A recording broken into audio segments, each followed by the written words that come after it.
நம்பிக்கைன்னு சொல்கிறீங்களே, அப்படி உங்கள் கடவுள் மேலே எவ்வளோதான் நம்பிக்கை வச்சுருக்கீங்கன்னு நீங்கள் கேட்குறீங்களா?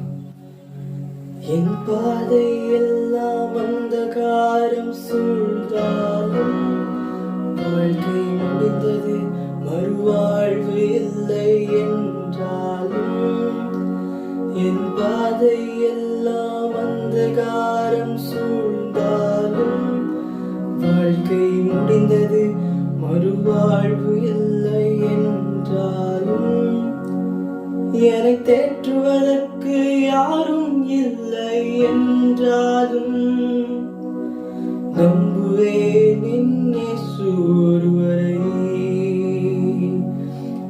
என்னை தேற்றுவதற்கு யாரும் இல்லை என்றாலும் நம்புவேன் என் இயேசு ஒருவரை. நான் நம்புவேன் என் இயேசு ஒருவரை.